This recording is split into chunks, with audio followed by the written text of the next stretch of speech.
ඒකනේ. පිස්සුද ගෑණි? ඇගේ තරම දැනගෙන වැඩ කරනවා. සද්දන්ත කුලේ ගර්ල්ෆ්‍රෙන්ඩ් කෙනෙක් හම්බුණා. උන් ඔක තමයි පස්සේ. දැන් ඔයා කියන්නේ මම මහතයි කියලාද? මහතයි නෙන්න. ගුලියට වතුර ඉටියක් කල්ලන තරමට ගෙදරටලා කාලා තඩි වෙලා ඉන්නේ. නේ මං තඩි නෙමෙයි චබි. හිනි චෙවි බේබි. ඇද කරන්න එන්න එපා. චබි කෙල්ලොන්ට තමයි දැන් ඉල්ලුම තියෙන්නේ. කෙට්ටු කෙල්ල මොනවද? සරුංගල් වගේ. උලකටත් යනවා. අම්මට සිරි. අනික අයිසෙක් නිව්ටන් කියලා තියෙනවා ස්කන්ධය වැඩි වෙන තරමට ආකර්ෂණීය බලය වැඩි කියලා. ඒ කියන්නේ චබි කෙල්ල තමයි ලස්සනම කියලා විද්‍යාත්මකව තහවුරු කරලා තියෙනවා. අයියෝ කඩවුලේ.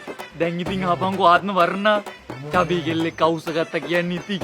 ටක් බඩ තිබ්බහම තමයි කෙල්ල හොරතල්. බෝලේ වගේ ඉන්න ඕනේනේ.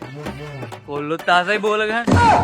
ඒකනේ හදිසියක් වුණා බොයිෆ්‍රෙන්ඩ් කෙනෙක් කරේ තියන් හරි දුවන් ගර්ල්ෆ්‍රෙන්ඩ් කෙනෙක් චබි වෙන්න ඕනේනේ.